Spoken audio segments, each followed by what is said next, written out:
Tinha uma família, morava numa casa enorme. Imagina, casa linda, casa bonita. Tenta imaginar aí. O que seria uma casa bonita para você? Era essa casa.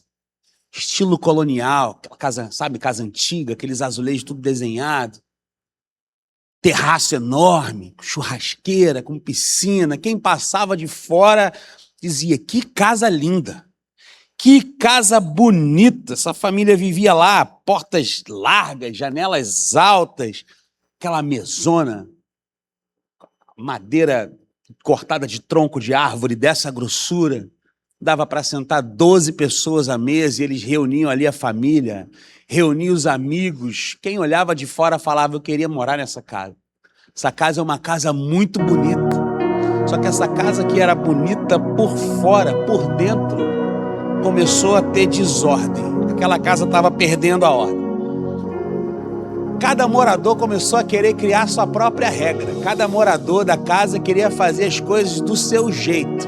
Não, essa casa é minha também, então vai ser do jeito que eu quero. Porque a casa é minha, eu não moro aqui.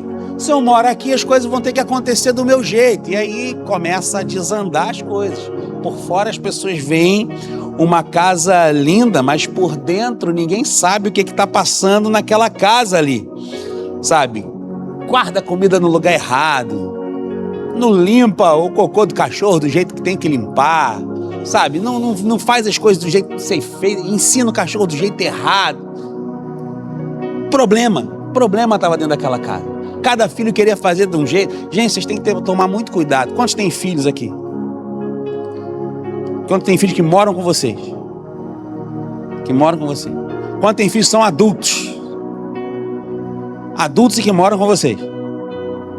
Há poucos. Eu tô nesse time. Tô nesse time também. 3 adultos. 2 moram comigo e uma criança nessa casa. Você imagina? Se tudo é mole, tua casa vira uma hospedaria. Teu filho acha que é hóspede. Acha que não precisa fazer nada. Pode chegar a hora que quer. Sair a hora que quer. Fazer do jeito que quer. Comer no quarto e deixar o prato sujo lá. Se tudo é mole, tua casa vira isso aí. Então, tem que ter regra. Chegou o pai daquela família. Reuniu todo mundo na cara. Um pai sábio, né? Não é aquele pai tipo eu, sem sabedoria, que chega e fala, a casa é minha, quem manda sou eu, tem que cumprir minha regra. Não, esse pai chegou e falou assim, olha, a casa é nossa, a casa é de vocês também, só que tem que ter regra. A casa tem que funcionar com regra. A casa é de vocês, a casa é minha, a casa é nossa, mas tem que ter regra. A casa é de vocês, mas a regra é minha. Quando vocês estiverem morando aqui, vocês vão ter que cumprir essas regras. Porque se não tiver regra, a casa deixa de ser um lar, começa a virar um ambiente de disputa.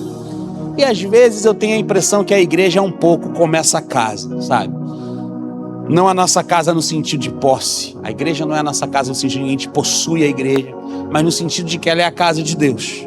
E quando Deus, ele ama uma casa, ele não permite que essa casa cresça em desordem. Por isso que o tema da nossa mensagem de hoje é Casa em Ordem. O tema da mensagem que a gente vai trabalhar hoje, com base na primeira carta de Paulo a Timóteo, seu filho na fé, os versículos principais que a gente vai trabalhar aqui, capítulo 1, do versículo 3 ao 7, depois a gente dá um salto até o capítulo 3, vai do 14 ao 15. Então hoje é 1 Timóteo, capítulo 1, do 3 ao 7, e depois capítulo 3, do 14 ao 15. O pessoal quer ler a Bíblia, acende o Brute aqui para mim, por favor, é o 7 e 8, Alan.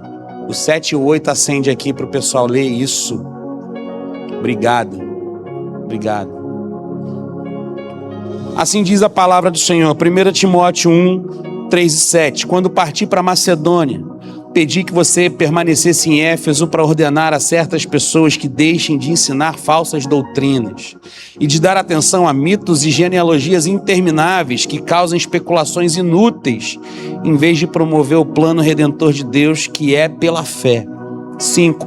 O objetivo dessa ordem é o amor que procede de um coração puro, de uma boa consciência e de uma fé sincera. Alguns se desviaram dessas coisas e se voltaram para discussões inúteis, querendo ser mestres da lei quando não compreendem nem o que dizem, nem as coisas acerca das quais fazem afirmações tão categóricas. Pula lá para o 3, capítulo 3, 14 e 15. Capítulo 3, 14 diz assim: escreva estas coisas, esperando ir até você o mais rápido possível, mas se eu demorar, saiba como as pessoas devem comportar-se na casa de Deus, que é a igreja do Deus vivo, coluna e fundamento da verdade. Feche seus olhos e vamos orar. Obrigado, Jesus, pela tua palavra. Essa é a tua palavra viva, santa, eficaz, infalível, Deus, inerrante. Essa é a tua palavra que nos penetra, Deus, que corta o nosso coração, Deus, que rasga a nossa alma por dentro. Deus, que essa palavra, essa forma que o Senhor achou de se comunicar com a humanidade, fale profundamente aos nossos corações essa manhã, em nome de Jesus. Amém. Paulo, ele escreve essa carta para Timóteo, que carrega uma igreja no peito, sabe? Ele não está escrevendo de um gabinete frio, segurando uma pena na mão ali, uma ideia abstrata na cabeça. Ele escreve como alguém que já sangrou pela igreja. Paulo, ele escreve essa carta a Timóteo como alguém que está carregando essa igreja no peito. Não é uma igreja desconhecida dele. Ele sabe quem são as pessoas, ele sabe o que é aquela igreja, quem são as pessoas daquela igreja ali. Paulo, ele conhecia o peso de ver pessoas se convertendo, comunidades nascendo, famílias sendo transformadas, mas ele também conhecia a dor de ver disputas surgindo, de falsos ensinos entrando, de líderes imaturos ganhando voz e o evangelho sendo misturado com vaidade humana. Vocês podem acender a luz do salão? Eu acho que ali consegue acender naquele interruptorzinho ali. Isso. Porque aqui tá piscando. Tem a luz do salão. Aí, foi. Pronto. Deu uma melhorada. Paulo, ele conhecia o peso de ver pessoas se convertendo, de comunidades nascendo, de famílias sendo transformadas, mas ele também conhecia a dor de ver disputas surgindo, de falsos ensinos entrando, de líderes imaturos ganhando voz, o evangelho sendo misturado com a vaidade humana. Timóteo, ele era seu filho na fé, um líder jovem, alguém que ele estava preparando para sucedê-lo, provavelmente mais tímido que Paulo, mais sensível que Paulo, talvez menos enérgico do que Paulo. E Paulo, ele deixa Timóteo em Éfeso com uma missão difícil, que era permanecer ali e colocar ordem na casa. Não era uma tarefa simples. Éfeso era uma cidade importante, cheia de idolatria, comércio, poder religioso, influência cultural, mas o maior desafio de Timóteo não estava só do lado de fora da igreja, na cultura de Éfeso, estava dentro da própria igreja.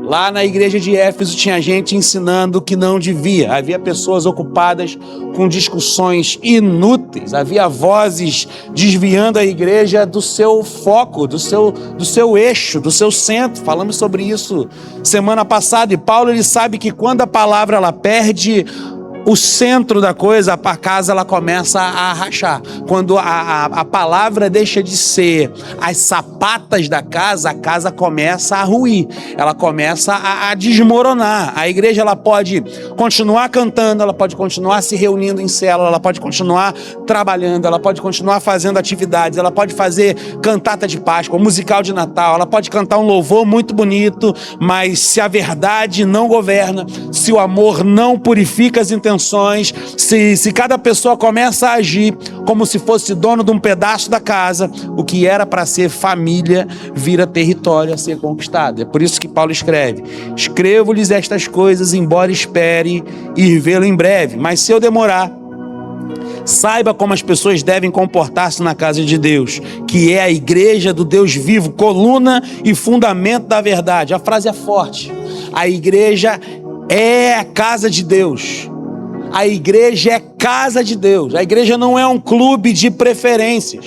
A igreja não é uma associação de interesses. A igreja ela não é palco de vaidades. Ela não é propriedade de quem chegou primeiro, de quem trabalha mais, de quem fala melhor, de quem tem uma maior influência ou de quem acha que sabe mais de teologia ou de Bíblia. A igreja é a casa do Deus vivo.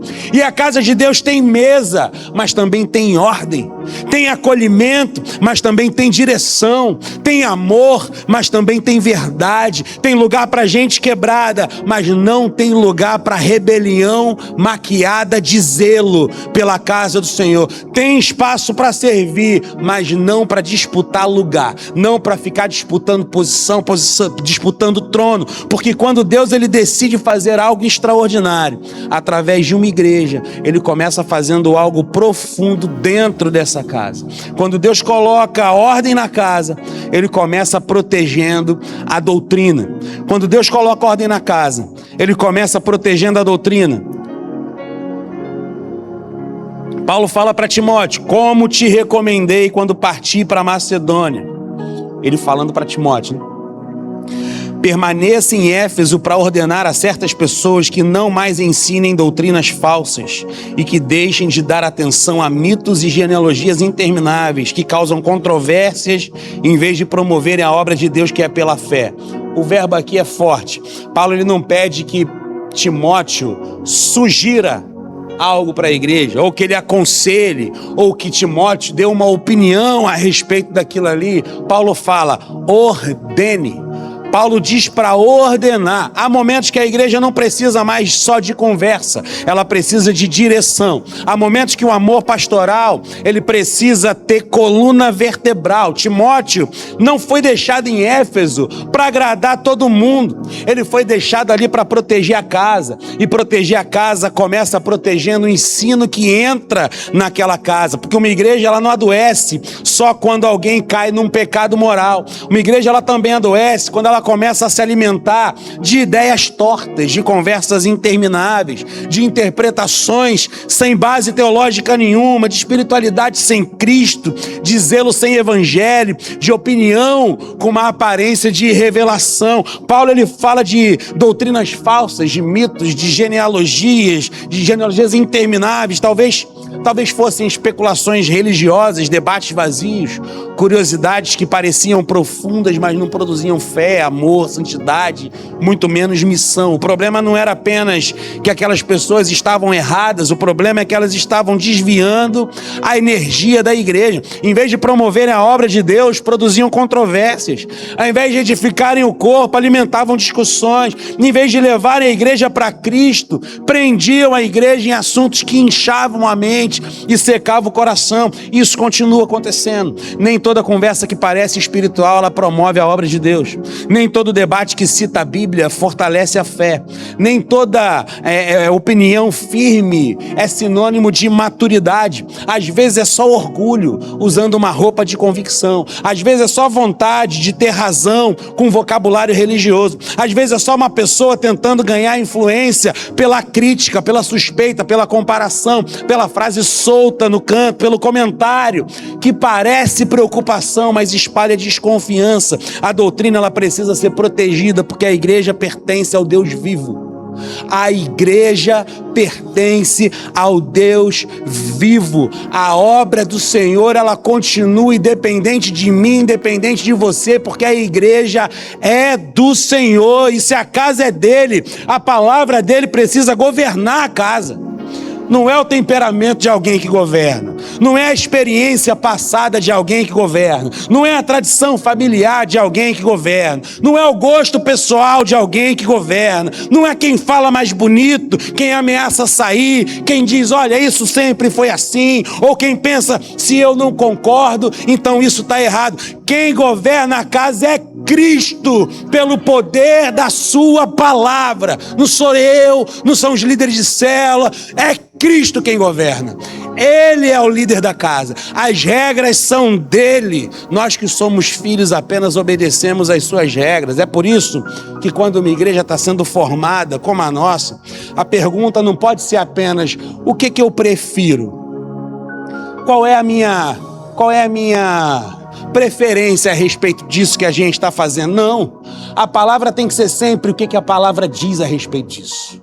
O que a palavra de Deus diz a respeito disso. Não pode ser só onde eu me encaixo, precisa ser como que eu me submeto a isso que Deus está fazendo nesse lugar. Não pode ser só, como eu gostaria que fosse, precisa ser o que edifica a obra de Deus, que é pela fé. O que vai edificar a obra de Deus, que é pela fé? Paulo, ele não está protegendo uma estrutura humana, ele está protegendo a saúde espiritual da igreja, porque doutrina falsa, ela chega sempre gritando contra Jesus. Nem sempre ela chega falando alto, com cara de heresia, com cara de rebelião. Muitas vezes ela chega sussurrando no ouvido do ego. Ela diz assim, você merece mais espaço. Ela diz assim, ninguém te valoriza nesse lugar. Ela fala assim, você sabe muito mais do que quem está conduzindo isso aí. Você sabe mais do que essa liderança aí. É assim que ela chega, sussurrando. Ela fala assim, a sua leitura, o seu entendimento bíblico é muito mais puro. A sua visão é muito mais elevada.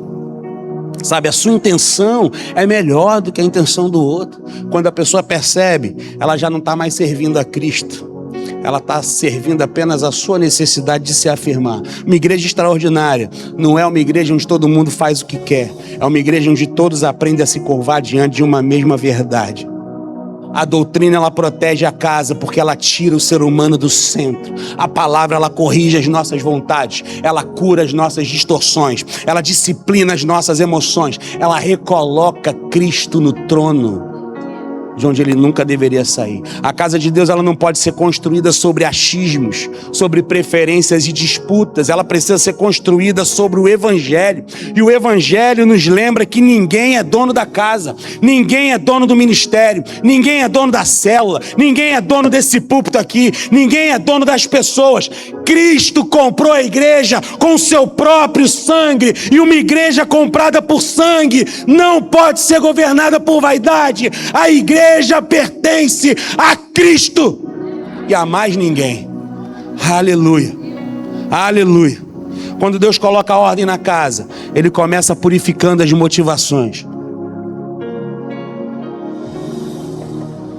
Quando Deus coloca a ordem na casa, Ele começa purificando as motivações. Depois de confrontar os falsos ensinos, Paulo mostra qual é o verdadeiro alvo da instrução que ele está dando para Timóteo. Ele fala: o objetivo desta instrução é o amor que procede de um coração puro, de uma consciência e de uma fé sincera.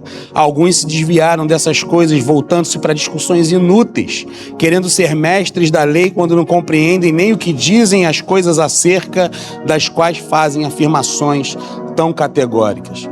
Paulo, ele não quer corrigir só o conteúdo da igreja. Ele não quer corrigir só aquilo que a igreja está fazendo, algo parecido com o que eu falei na palavra de dízimos e ofertas.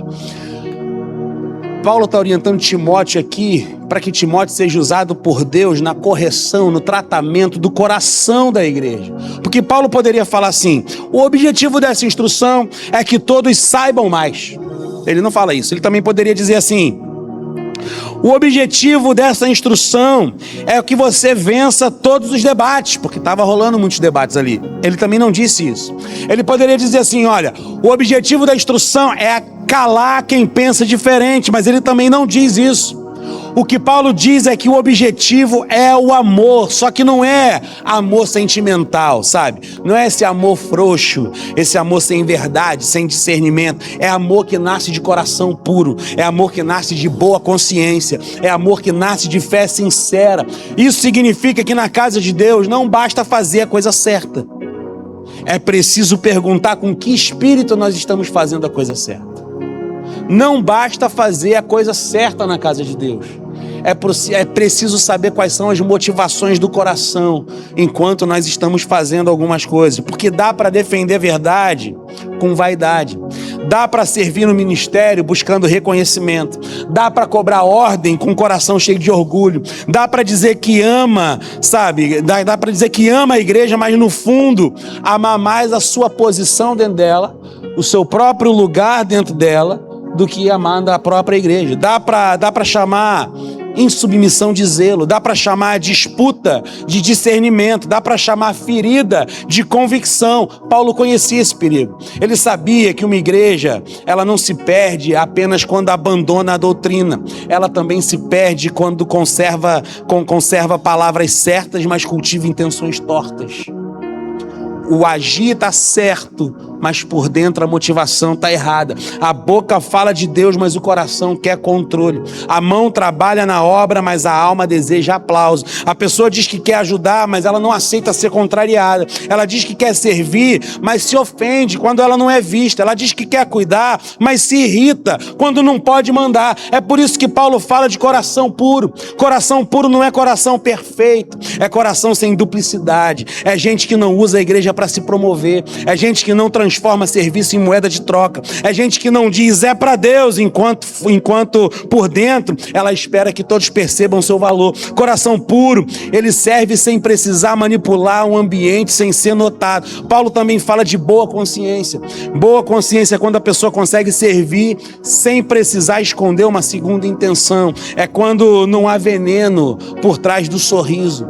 É quando não há competição por trás do zelo. É quando não há mágoa por trás do silêncio. É quando não há desconfiança por trás da pergunta. Sabe, uma consciência limpa, ela não significa ausência de falhas, mas uma disposição a ser corrigido por Deus antes de tentar corrigir todo mundo que está ao seu redor. Paulo fala de fé sincera. Fé sincera é fé sem teatro. É fé que não precisa montar personagem espiritual. É fé que continua obedecendo, mesmo quando não recebeu o cargo, mesmo quando quem multiplicou foi o outro e não você, mesmo quando você não foi chamado, mesmo quando você é corrigido, mesmo quando você tem que esperar. Fé sincera não usa Deus como argumento para impor a própria vontade. A fé sincera, ela se curva diante de Deus, mesmo quando Deus trata aquilo que a pessoa mais queria proteger. O contrário disso, segundo Paulo, são discussões inúteis. Gente que quer ser mestre, mas ainda não aprendeu a ser discípulo. Gente que fala com segurança, mas não compreende a profundidade daquilo que está afirmando. Gente que deseja ensinar, mas não permite que Deus ensine o seu próprio coração. E talvez esse seja um dos maiores perigos na vida da igreja. Querer posição de mestre com a alma de quem ainda rejeita a correção. Como que eu vou ensinar se eu não sei ser ensinado? Como que eu vou discipular se eu não sei ser discipulado? Como que eu vou corrigir alguém se eu não aceito correção de ninguém? Como que eu vou ensinar aquilo que é certo se eu acho que eu estou sempre certo? Nunca passa frio, está sempre coberto de razão. Como? Quando Deus coloca a casa em ordem, Ele não organiza apenas as escalas, ele não organiza apenas a parte ministerial, as supervisões, as multiplicações de célula, os cargos, os ministérios. Não, primeiro ele organiza as intenções do coração. Ele entra nos bastidores da alma. Ele pergunta: por que servimos? Por que falamos? Por que queremos liderar? Por que nos incomodamos? Por que nos ofendemos? Por que tanto queremos ser ouvidos? Porque a casa de Deus, ela não pode ser sustentada por gente que ama a influência, mas não ama a submissão. Sabe, não pode ser edificada por gente que deseja voz, mas rejeita tratamento. O amor que edifica a igreja nasce quando Deus purifica o coração. E quando esse amor governa a casa, o serviço deixa de ser disputa, a liderança deixa de ser um trono, a correção deixa de ser ameaça, e a submissão, ela deixa de parecer humilhação. Porque quem ama a casa de Deus não briga para possuir espaço nela. Quem ama a casa de Deus se alegra em ver Cristo ocupando os centros, alicerces da casa. Quando Deus coloca a casa em ordem, Ele começa firmando a igreja como casa da verdade. Quando Deus coloca ordem na casa, Ele começa firmando a igreja como casa da verdade. Paulo diz a Timóteo, agora já lá no 3, escrevo-lhes estas coisas, embora espere ir vê-lo em breve. Mas se eu demorar, saiba como as pessoas devem comportar-se na casa de Deus, que é a igreja do Deus vivo, coluna e fundamento da verdade. Paulo, ele queria estar presente. Ele queria ir lá falar diretamente aos Efésios, ele queria olhar nos olhos, ele queria abraçar Timóteo, ele queria reunir a igreja, ele queria poder estar lá para corrigir os desvios, fortalecer os fracos, confrontar os resistentes, mas ele sabia que talvez aquilo demorasse. Então Paulo resolve escrever, porque a ausência de Paulo não podia significar a ausência de direção. A distância do apóstolo não poderia virar desculpa para ter desordem na casa. A frase é essa, ó: saiba como as pessoas devem comportar-se na casa de Deus. Paulo não está falando de etiqueta religiosa, ele não está falando de aparência de culto, de liturgia de culto, ele não está ensinando um manual de boas maneiras para crentes comportados. Não é isso que Paulo está fazendo. O que ele está dizendo é que existe uma forma de se viver na casa, existe uma cultura do reino, existe um jeito santo de andar, de falar, de servir, de obedecer, de corrigir, de liderar, de esperar, de discordar, de permanecer, porque a igreja não é casa sem dono, a igreja é a casa do Deus vivo, e se é a casa do Deus vivo, ela não pode ser governada por coração morto, ela não pode ser conduzida por vaidade viva e por uma fé adormecida, não pode cantar sobre Cristo no domingo e disputar controle na segunda, não pode levantar as mãos no culto e endurecer a cerviz quando Deus o corrige, não pode chamar Jesus de Senhor e tratar a igreja como uma propriedade particular. Casa de Deus não é palco de vaidade, é lugar de verdade. Casa de Deus não é arena de disputa, é lugar de cura. Casa de Deus não é território de quem manda mais, é família de quem serve melhor. A casa de Deus não é vitrine para nomes, é altar para joelhos dobrados. A casa de Deus não é escada para o ego, é cruz para o nosso orgulho. Paulo ele chama a igreja de coluna e fundamento da verdade. A igreja sustentada diante do mundo, a igreja sustenta diante do mundo aquilo que ela recebe de Deus. Sabe, Paulo chama a igreja de coluna, de fundamento da verdade. É a base, é o alicerce, é aquilo que ninguém está vendo. Coluna fica escondida no meio das paredes, sabe? A igreja ela não inventa a verdade, a igreja ela não negocia a verdade, a igreja não adapta a verdade às vontades e os caprichos de uma geração, a igreja ela não dobra a verdade para agradar o temperamento de um ou de outro, a igreja ela não troca a verdade por aplauso, por número, por conforto, por amizade ou por medo de perder gente. A igreja é coluna. Coluna não existe para aparecer, existe para sustentar. Coluna, ela não escolhe o peso, ela suporta o peso. Coluna não foge de pressão, coluna permanece na pressão. Coluna não vive mudando de lugar conforme o vento bate, a coluna fica firme quando o vento vem. Se a coluna cede, a casa treme. Se a coluna quebra, a casa cai. Se a verdade sai do centro, a igreja perde o chão. É por isso que quando Deus ele firma uma igreja como casa da verdade, ele mexe em tudo. Ele mexe na doutrina, ele mexe na agenda, ele mexe no púlpito, ele mexe na mesa, ele mexe na liderança, ele mexe na conversa que acontece nos bastidores e nos corredores, ele mexe na célula, ele mexe no coração, ele mexe no canto que se canta e no segredo que se esconde, porque Deus não está interessado apenas numa casa cheia, Deus quer uma casa firme, sabe? Casa cheia pode impressionar os olhos, mas é casa firme que enfrenta as tempestades e atravessa as tempestades. Casa firme é melhor do que casa cheia. Vocês firmados e alicerçados na palavra de Deus é melhor do que um monte de gente que não sabe nem o que é a palavra de Deus. Casa firme precisa de gente firme, gente que não sirva só quando gosta, gente que não permaneça só quando concorda, gente que não ama só quando recebe, gente que não obedeça só quando entende, gente que não se submeta só quando é elogiada, gente que não desapareça quando é contrariada.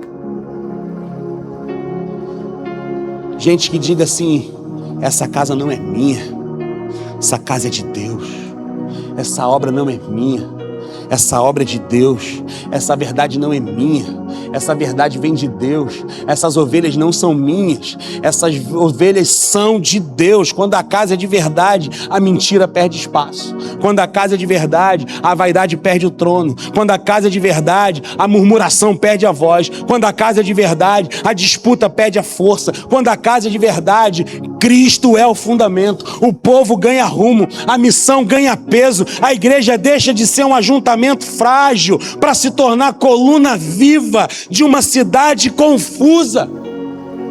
Gente firme, gente alicerçada na palavra de Deus. Uma vez me perguntaram, pastor, para que ganhar tanta gente? Como é que vai cuidar desse povo? Como que alicerça essas pessoas? Como que consolida essas pessoas? A gente tem feito isso com muito afinco. Na célula as pessoas são consolidadas também, não são só ganhas não. Na célula acontece discipulado 1 a 1. Ali a consolidação acontece. Além do discipulado 1 a 1, temos grupo de discipulado. Ali a consolidação acontece. Mensalmente acontecem os grupos de discipulado. Semanalmente acontecem os discipulados 1 a 1. Nós temos a EBA, a Escola Bíblica Atitude. Ali também as pessoas são consolidadas. É mais importante ter gente consolidada e alicerçada do que uma multidão de gente que não entende o que é o evangelho ainda. Um montão de crente que precisa ser evangelizado. Casa firme é melhor do que casa cheia, porque o extraordinário não é uma casa onde ninguém é confrontado. O extraordinário é ter uma casa onde todos podem ser tratados. O extraordinário não é uma igreja onde não tem nenhum tipo de tensão. É uma igreja onde a verdade vence todas as tensões. O extraordinário não é crescer sem ordem, é crescer com raiz, com coluna, com fundamento, com Cristo no centro e a palavra no coração. E quando Deus coloca a ordem na casa, Ele está preparando a igreja para cuidar de gente ferida, preparando a igreja para resistir ao vento, preparando para não vender sua alma, preparando para ser luz sem perder a verdade, mesa sem perder santidade, família sem perder reverência, movimento sem perder fundamento, porque a casa de Deus ela só permanece de pé quando a verdade deixa de ser discurso e vira realidade palpável. Caminhando aqui para o final, a igreja de Éfeso, ela precisava de ordem. Mas não de uma ordem fria, não de uma ordem dura, uma ordem sem alma. Sabe, ela precisava de ordem que nasce quando Deus volta para o centro. Paulo ele não queria transformar a igreja numa instituição pesada, cheia de regras, não. Ele só queria proteger uma casa viva, uma casa onde a doutrina fosse guardada, onde as motivações fossem purificadas e onde a verdade sustentasse cada passo daquela igreja. Porque quando a doutrina se perde, a casa perde a voz. Quando a motivação se corrompe, a casa perde o amor. Quando a verdade sai do centro, a casa perde o chão. E uma casa sem voz, sem amor e sem chão, ela pode até continuar cheia de movimento, mas já começou a desmoronar por dentro. É por isso que Deus coloca a ordem na casa. Deus coloca a ordem na casa não para apagar a alegria da casa, mas para proteger a vida. Não é para sufocar os dons, mas para curar as intenções. Não é para diminuir ninguém, mas para lembrar que só Cristo é grande. Não é para tirar a beleza da igreja, mas para impedir que a vaidade manche aquilo que o sangue de Jesus comprou. A casa é de Deus, a igreja é do Deus vivo, o povo é dele, a missão é dele, a vontade é dele, a verdade é dele, o altar é dele, o governo é dele. O nome que precisa aparecer na casa é o nome dele, e se tudo é dele, então ninguém precisa ficar lutando por posição, ninguém precisa disputar espaço com quem defende propriedade, ninguém precisa transformar serviço em palco, ninguém precisa ferir porque não foi visto, nem se levantar contra a direção porque não foi atendido. Quando Deus coloca ordem na casa, Ele começa protegendo a doutrina, porque a palavra precisa ser mais forte do que as nossas opiniões. Quando Deus coloca a ordem na casa, Ele começa purificando as motivações, porque o amor ele precisa ser mais forte que a vaidade. Quando Deus coloca a ordem na casa, Ele começa firmando a igreja como casa da verdade, porque Cristo precisa ser mais forte que qualquer disputa. Mas essa verdade, ela não trata só da igreja como comunidade, como a gente tem visto até aqui durante essa mensagem. ela também trata de cada coração diante de Deus. Porque antes de Deus colocar ordem numa casa, Ele quer colocar ordem dentro da vida de cada um. Talvez hoje o Espírito Santo, Ele esteja entrando em cômodos que estavam fechados. Uma mágoa escondida, uma vaidade disfarçada, uma resistência à correção, um desejo de controle, uma fé que continuou frequentando a casa, mas deixou Cristo do lado de fora do coração. Só que aqui está a boa notícia do Evangelho. Jesus, Ele não veio só visitar a casa. Jesus, Ele veio fazer morada na casa. Jesus veio salvar pecadores e morar em cada um de nós. Ele morreu numa cruz para perdoar a nossa culpa, para levar o nosso pecado, para quebrar o nosso orgulho, para nos reconciliar com Deus. Ele ressuscitou para nos dar nova vida, para nos dar vida e vida em abundância. Deus, Ele não vem para fazer uma reforma na casa, uma reforma de fachada. Ele vem para dar vida nova. Ele vem para transformar a casa. Ele vem para derrubar a casa velha e construir uma casa nova. Hoje a maior desordem não é perder um lugar na igreja. A maior desordem é viver longe de Deus. É ter aparência de fé, mas não ter Cristo como Senhor. Por isso, meu convite essa manhã é que você comece entregando a sua vida nas mãos do Senhor. Entregue a sua vida para o Senhor. Confia nele. Tudo Ele fará. Arrependa-se. Arrependa-se de estar vivendo longe de Deus. Arrependa-se de estar distante do Senhor. Volta para casa. A porta está aberta, mas quem reina na casa é um só. É o Pai. É Ele quem reina. E quando o Pai recebe um filho, Ele não só arruma a casa, Ele ressuscita coração.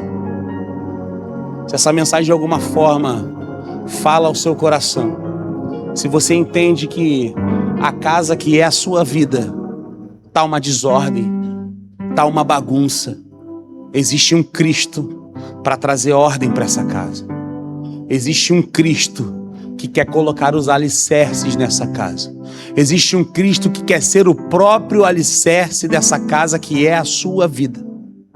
Talvez você nunca tenha se entregado a Cristo de forma plena, de forma completa. É sempre uma visita ao culto aqui, é sempre uma visita na outra religião ali, e aí esse vazio que você fica tentando preencher, pulando de galho em galho, sabe, só pode ser preenchido pelo Senhor, por aquele que é o fundamento da casa. De repente não teve uma entrega completa ainda, de você para o Senhor, de você dizer: Senhor, seja o dono da minha vida, seja o dono da minha casa.